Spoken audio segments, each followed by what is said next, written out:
श्री स्वामी समर्थ. नमस्कार. आपल्या यूट्यूब चॅनलवर तुमचं खूप मनापासून स्वागत करत आहे. तुमच्या मनातील सर्व चांगल्या इच्छा स्वामी महाराज पूर्ण करो ही स्वामींच्या चरणी प्रार्थना करते आणि आजच्या नवीन व्हिडिओला सुरुवात करते. तर उद्या वार आहे शनिवार आणि दिनांक आहे 9 ऑगस्ट. या दिवशी आलेली आहे नारळी पौर्णिमा, रक्षाबंधन. तर नारळी पौर्णिमा ही खूप महत्त्वाची मानली जाते, कारण याच दिवशी रक्षाबंधन देखील साजरे केले जाते. प्रत्येक महिन्यामध्ये पौर्णिमा तिथी येते, परंतु प्रत्येक पौर्णिमेचं महत्त्व हे वेगवेगळं असतं. आपण प्रत्येक पौर्णिमेला माता लक्ष्मी आणि भगवान विष्णू यांची पूजा करत असतो. त्यामुळे ह्या पौर्णिमेला देखील तुम्हाला माता लक्ष्मी आणि भगवान विष्णू यांची विधिवत पूजा करून घ्यायची आहे. त्याचबरोबर त्यांची कृपा आशीर्वाद प्राप्त करण्यासाठी आपल्याला काही प्रभावी उपाय देखील करायचे आहेत. आपल्याला घरामध्ये या झाडाचं एक पान घेऊन यायचं आहे. जर आपण शनिवारच्या दिवशी नारळी पौर्णिमेला, रक्षाबंधन या दिवशी जर घरामध्ये या झाडाचं एक पान घेऊन आलात, तर तुमची कितीही कठीणातील कठीण इच्छा असू द्या, ती पूर्ण झाल्याशिवाय राहणार नाही. शत्रू तुमच्यासमोर गुडघे टेकवेल इतका हा प्रभावी उपाय आहे. त्याचबरोबर घराची, मुलांची, पतीची भरभरून प्रगती होईल. तर हा उपाय कसा करायचा आहे याबद्दलचीच माहिती आजच्या व्हिडिओमध्ये आपण जाणून घेणार आहोत. त्यामुळे तुम्ही व्हिडिओ स्किप न करता शेवटपर्यंत नक्की बघा, जेणेकरून तुमच्यापर्यंत योग्य ती माहिती पोहोचेल. आपल्या चॅनलवर नवीन असाल तर चॅनलला सबस्क्राईब करा आणि असेच नवनवीन माहितीपूर्ण व्हिडिओ पाहण्यासाठी बेल आयकॉनला प्रेस करा, म्हणजे मी जेव्हा कधी नवीन व्हिडिओ अपलोड करेन त्याचं नोटिफिकेशन सर्वात अगोदर तुम्हाला भेटेल आणि तुम्ही एकही व्हिडिओ मिस करणार नाही.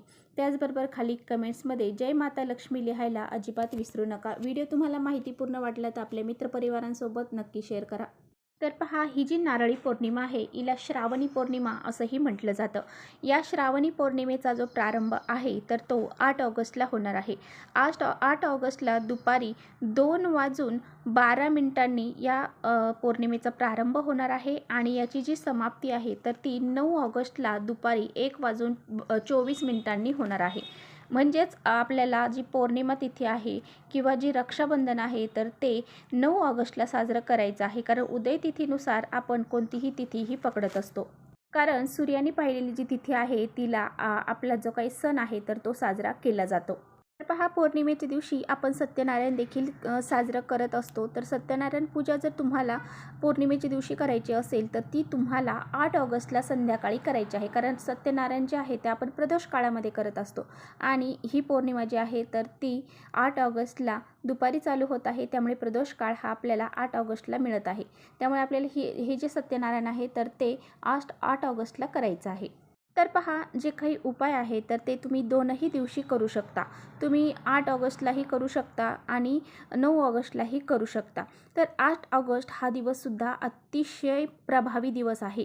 या दिवशी सिंह जो आहे तर तो ब्रह्मांडात प्रवेश करत आहे. त्यामुळे हा दिवस अतिशय अनुकूल असणार आहे. या दिवशी युनिवर्समध्ये खूप मोठ्या प्रमाणामध्ये आपल्याला जी सकारात्मक ऊर्जा आहे तर ती प्राप्त होणार आहे.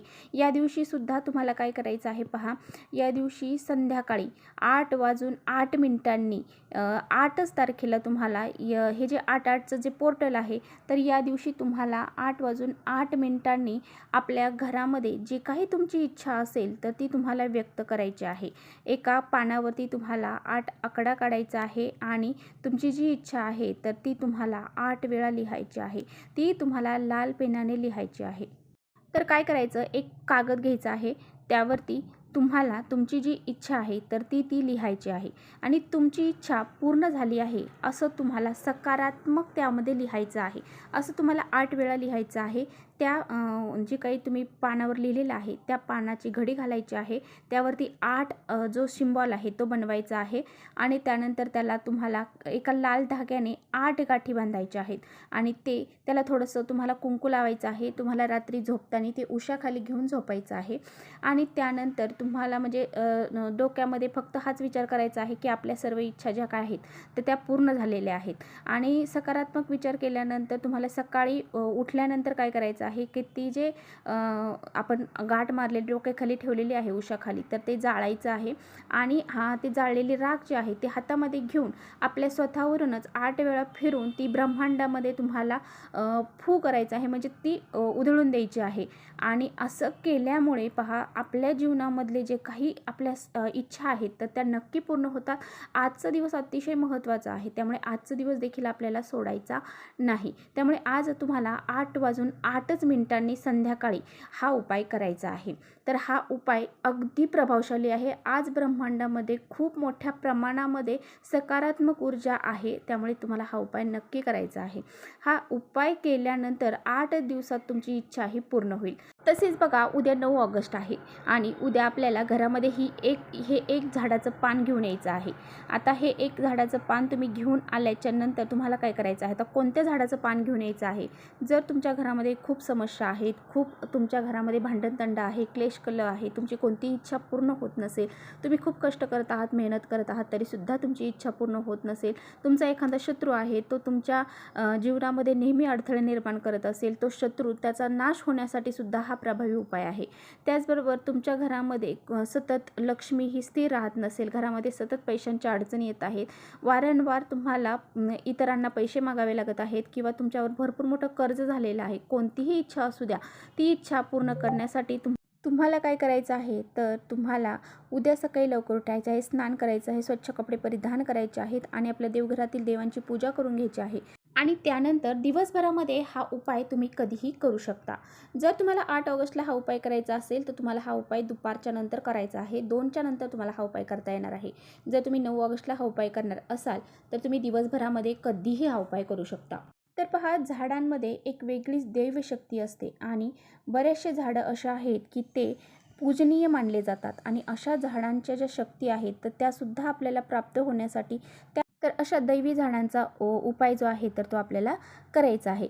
तर आपल्याला कोणत्या झाडाचं पान घेऊन यायचं आहे, तर आपल्याला घेऊन यायचं आहे, यासाठी तुम्हाला एक तांब्याचा पाण्याचा कलश भरून घ्यायचा आहे.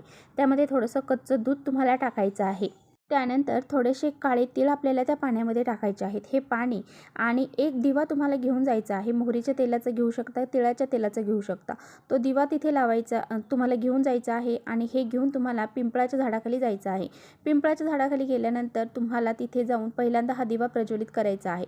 हे पाणी जे आहे तर ते पाणी तुम्हाला पिंपळाच्या झाडाला अर्पण करायचं आहे. आणि आपल्याला एक बेलाचं पान देखील घेऊन जायचं आहे. ते बेलाचं पान देखील आपल्याला त्या पिंपळाच्या झाडाला अर्पण करायचं आहे. धूप दीप अगरबत्ती ओवाळून घ्यायची आहे. हळद कुंकू अक्षदा अर्पण करायच्या आहेत आणि त्यानंतर तुम्हाला त्या झाडाला 11 प्रदक्षिणा घालायच्या आहेत. प्रदक्षिणा घालत असताना ओम नमो भगवते वासुदेवाय नमः या मंत्राचा जप करायचा आहे. आणि त्यानंतर तुम्हाला पिंपळाच्या झाडाचं एक पान घेऊन यायचं आहे. आता त्या झाडाच्या खाली पडलेलं असेल तर ते घेतलं तरी चालेल, नसेल पडलेलं तर त्या झाडाची माफी मागायची आहे. हा कोणता उपाय करण्यासाठी तुम्हाला पान लागत आहे त्यासाठी तुम्हाला सांगायचं आहे आणि क्षमा याचना करून ते पान तोडून तुम्हाला घरी घेऊन यायचं आहे. घरी घेऊन आल्यानंतर तुम्हाला ते पान स्वच्छ पाण्याने धुवून काढायचं आहे. आता काय करायचं आहे, तर तुम्हाला एक प्लेट घ्यायची आहे. त्या प्लेटमध्ये एक लाल कलरचा कपडा ठेवायचा आहे. त्या कपड्यावरती हे पान जे आहे तर ते तुम्हाला ठेवायचं आहे. त्या पानाला तुम्हाला हळदीच्या साह्याने एक स्वास्तिक काढायचं आहे. स्वास्तिक काढल्यानंतर त्याचे 4 बिंदू साईडच्या 2 रेषा तुम्हाला द्यायच्या आहेत. त्यानंतर त्या पानाला हळद कुंकू अक्षदा फुलं अर्पण करायचे आहेत आणि धूप अगरबत्तीसुद्धा ओवाळून घ्यायची आहे. तेच तुम्हाला आसन टाकून बसायचं आहे आणि विष्णू गायत्री मंत्र तुम्हाला एक माळ जप करायचा आहे. म्हणजे 108 वेळा विष्णू गायत्री मंत्र तुम्हाला म्हणायचा आहे.